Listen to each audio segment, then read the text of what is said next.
ராமசாமி ஐயப்பன், பாஜகவுக்கு இது ஒரு நெருக்கடியாக மாறி இருக்குதா? இதை எப்படி எதிர்கொள்வாங்கன்னு நினைக்கிறீங்க?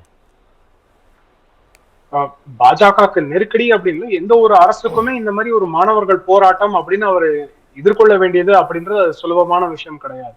ஆனா பாஜக அதற்காக என்ன செய்திருக்கிறார்கள் அப்படின்னு நம்ம பார்க்க வேண்டியது. ஏன்னா எந்த ஒரு வேலையுமே செய்யலாம். நான் ஏற்கனவே சொன்ன அந்த சிபிஐ என்கொயரி அந்த இதெல்லாம் போக நேஷனல் டெஸ்டிங் ஏஜென்சியே ஏற்கனவே 47 பேர் வந்து பதவி மாற்றம் சஸ்பென்ஷன் இதுல இருக்காங்க. இது இல்லாம ஒரு 11 பேர் வந்து அவர்கள் தனியாக ஒரு என்கொயரியில இருக்காங்க. சோ 58 பேருக்கு இந்த மாதிரி ஒரு சூழ்நிலை. இது இல்லாம நேஷனல் டெஸ்டிங் ஏஜென்சியோட ஒரு ஓவராலுக்கே அவங்க ரெக்கமெண்டேஷன் கொடுத்திருக்காங்க. நேஷனல் டெஸ்டிங் ஏஜென்சி எதுக்கு வேணும்? ஏன் வேணும்? இது இல்லாம நடக்குது. என்ன சந்தேகம்? இது இல்லாம பல இன்ஸ்டிடியூஷன்ஸ் வந்து ஸ்டேட்லயும் வந்து தவறாக செய்திருக்கிறார்கள். காவல்துறையினர் தவறு செய்திருக்காங்க. காவல்துறையே நம்ம எடுத்துடலாம்ல. மக்களே அவங்களே எத்திக்கலா மாரலா இருக்க போறாங்க. எதுக்கு காவல்துறை அவசியம்?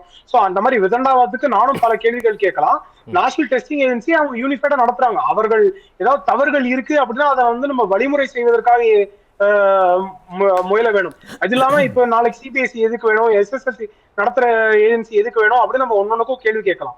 இதை தாண்டி வந்து அடுத்தது நேஷனல் டெஸ்டிங் ஏஜென்சி என்ன பண்றாங்க, அவங்க வந்து அவுட் சோர்சிங் குறைக்கிறதுக்கான ரிக்குவயர்மெண்ட்ஸ் என்ன அப்படின்னு.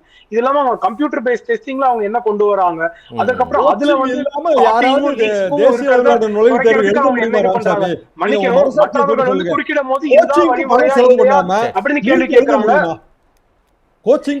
டெமோக்ராட்டிக்கான விஷயம். ஒருவர் பேசும்போது அவர் பேசுவது வந்து சரியாக இந்த வழிமுறைகள்லாம் சரி செய்திருக்கிறார்கள் அப்படின்றது சமுதாயத்துக்கு போய் சேர வேண்டாம். அதனால அவர் பேசும்போது நம்ம வந்து வழி நிறுத்திக்கிட்டே இருக்கலாம் அப்படின்னு மற்றவர்கள் இல்லங்க. அப்போ வந்து அண்ணன் நீங்க பேசும்போது மற்றவர்கள் குறுக்கிடும் போது நீங்க சொன்னீங்க உங்க நேரத்துல பேசுங்க அப்படின்னு. நான் பேசுறேன், உங்களோட சின்ன பையன், என்னோட தாட் ப்ராசஸ் அப்படின்றது பிரேக் ஆயிரும். Intention of breaking thought process break பண்ணணும். அவர்கள் அடுத்தது பேசக்கூடாது அப்படின்றது இருந்தா அது தவறான விஷயம் தான் நான் பாக்குறேன். சாருக்கு என்னங்க நோக்கம் இருக்க போகுது? அவருக்கு என்ன நோக்கம் இருக்கு? சரி சொல்லுங்க சொல்லுங்க. இல்ல தாட் ப்ராசஸ் பிரேக் ஆயிருது இல்ல. சரி சரி சொல்லுங்க சொல்லுங்க ராமசாமி சொல்லுங்க. இல்ல ரொம்ப சிம்பிள். கவர்மெண்ட் வந்து அடுத்தது என்ன செய்யறாங்க இல்ல அப்படின்றதுலாம் அந்த வெளிப்பாடு. அவர்கள் இன்னைக்கு சோனம் வாங்சுக் என்ன எல்லாரும் யாரோ ஒருத்தர் இன்ஃபுளுன்ஸ் பண்ணி அவரோட மனதை மாத்திர முடியுமா? இல்ல. அவருக்கு வந்து லெஜிட்டிமேட்டா இங்க வந்து மாணவர்களோட கன்சர்ன்ஸ் இவங்க அட்ரஸ் பண்றாங்க. இவங்க வந்து இந்த மாணவர்கள் மீது ஆக்ஷன் எடுக்க மாட்டாங்க. அவங்க லெஜிட்டிமேட்டா ப்ரொடெஸ்ட் பண்ணாங்க.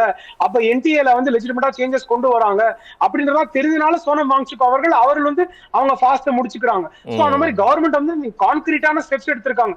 முன்னாடி வந்து 30 நாளுக்குள்ள யார் என்ன கான்கிரீட்டா ஸ்டெப்ஸ் எடுத்திருக்காங்க அப்படின்னு பார்க்கலாம். இல்ல ஃபார்மர் இஸ்ரோவோட அபிஷியல் அவங்க வந்து சேர்மனா இருந்து அவங்க வந்து ஒரு 101 வழிமுறைகள் கொடுத்திருக்காங்க. டெஸ்ட் வந்து அடுத்தது என்னெல்லாம் பண்ணணும் அப்படின்னு அதை ஆக்டிவா கொண்டு வந்திருக்காங்கன்னு ஒரு ஜாயிண்ட் பிரஸ் கான்ஃபரன்ஸ்ல அவர்களே ராதாகிருஷ்ணன் அவர்களே வந்து தர்மேந்திர பிரதான் அவர்களோட இருந்து ஜாயிண்ட் பிரஸ் கான்ஃபரன்ஸ் அட்ரஸ் பண்றாங்க.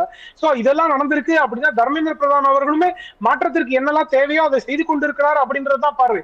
சோ அரசு வந்து மக்களுக்காக எதுவுமே செய்யாம மாணவர்களுக்காக எதுவுமே செய்யாம இல்ல ஒரு தவறு நடந்ததுக்கு அப்புறம் நாங்க மாற்ற மாட்டோம், நாங்க இப்படியே தான் இருப்போம், இல்ல அண்ணா யூனிவர்சிட்டியில வந்து ஒரு ரேப் கேஸ் நடந்துருச்சு ஆனா இங்க வந்து நாங்க எந்த ஒரு சேஞ்சஸ் கொண்டு வர மாட்டோம், ஃபாஸ்ட் ட்ராக் வந்து கிரிமினல் என்கொயரி மட்டும் நடந்து தண்டனை மட்டும் பெற்றால் போதும், வேற எந்த ஒரு சேஞ்சும் வராது அப்படி நம்ம சொன்னோம்னா அது தவறு. இல்ல ஒரு எஃப்ஐஆர் நாங்க ஃபைல் பண்ணிட்டோம் ஆனா அந்த எஃப்ஐஆர்ல அதுக்கப்புறம் ஃபர்தரா சார்ஜ் ஷீட்டே ஃபைல் பண்றதுக்கான முனைப்பே இல்ல, 6 வருடமாக ஒரு கேஸ் வந்து அப்படியே பெண்டிங்கா இருக்கும் அப்படின்ற மாதிரி ஒரு சூழ்நிலை இருக்கும். இல்ல நாங்க வந்து என்கொயரி பண்ணுவோம், ஒரு ஸ்கேம் நடக்கும், கரப்ஷன் கேஸ் ரெஜிஸ்டர் பண்ணுவோம், ஆனா அதுல விட்னஸ் லிஸ்ட்ல வந்து நாங்க ஒரே ஒரு பர்சன் தான் போடுவோம் அப்படின்னு காங்கிரஸ் ஆட்சியில் நடந்திருக்கு, திமுக ஆட்சியில் நடந்திருக்கு. இதெல்லாம் இல்லாம இன்னைக்கு பாஜக உடனடியாக இந்த மாதிரி வழிமுறைகள்லாம் மேற்கொள்ளுது அப்படின்றத மாணவர்களும் மாற்றமாக பாக்குறாங்க, சோனம் வாங்சுக் அவர்களும் மாற்றமாக பாக்குறாங்க. அது ஒரு இம்ப்ரூவ்மெண்ட் அண்ட் ப்ராக்ரஸா தான் இருக்கு, நம்ம பார்க்க வேண்டிய தேவை இருக்கு. சரி, நன்றி ராம்.